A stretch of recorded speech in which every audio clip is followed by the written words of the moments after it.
Dictation 100 शब्द प्रति minute. प्रश्न पत्र 1986 पेज नंबर 159।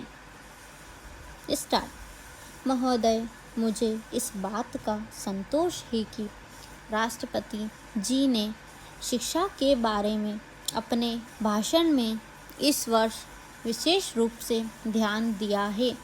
हमको दुख के साथ यह स्वीकार करना चाहिए कि आज़ादी के बाद शिक्षा में जितना सुधार होना चाहिए था वह नहीं हो सका है।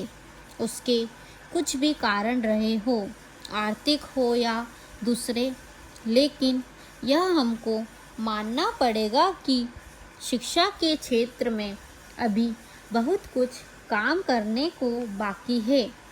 शिक्षा आयोग की रिपोर्ट में जो सिफारिशें हैं उनको तुरंत अमल में लाया जाना चाहिए था, परंतु ऐसा नहीं किया गया। इसके कई कारण हैं। योजना आयोग ने और भारत सरकार ने बुनियादी शिक्षा को स्वीकार किया है। मैं यह कहना चाहता हूँ कि अब वह ज़माना नहीं रहा जबकि बुनियादी शिक्षा को सिर्फ कुछ ही क्षेत्रों में चलाया जाए, कुछ ही बेसिक स्कूल खोले जाएं और बाकी स्कूल पुराने ढंग से चलते रहें। भले ही हम उस तरह से शिक्षा न चला सके जिस तरह से सेवाग्राम में चलती रही हैं, फिर भी जो उसका बुनियादी सिद्धांत है कि उत्पादन के द्वारा शिक्षा देना, उसको संसार के सभी शिक्षा शास्त्री आज मानते हैं। पैरा। आज स्कूलों कॉलेजों की शिक्षा अच्छी नहीं है।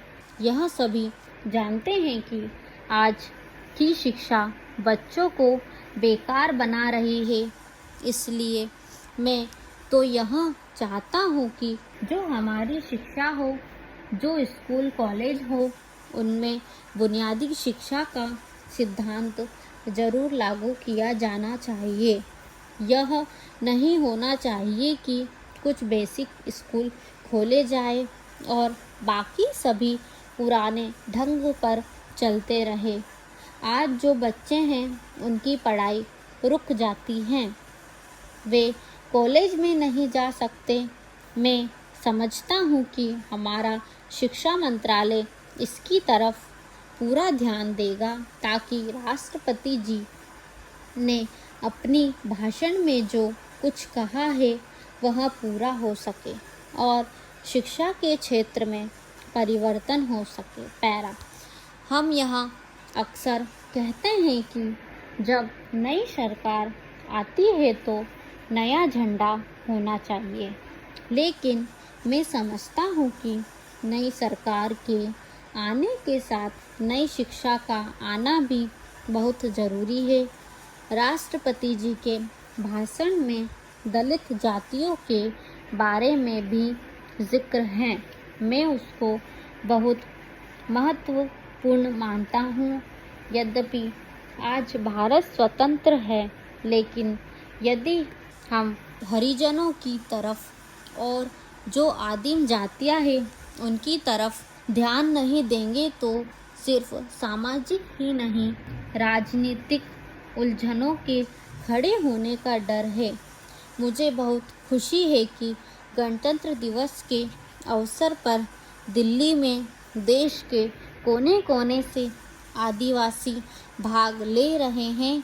यह न केवल सांस्कृतिक दृष्टि से महत्वपूर्ण है बल्कि राजनीतिक दृष्टि से भी बहुत महत्वपूर्ण है।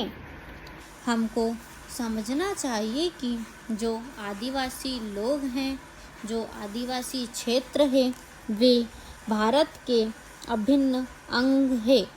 हमें उनको भी यह बतलाना है कि सारा देश उनके कल्याण के लिए और उनकी भलाई के लिए प्रयत्नशील रहता है।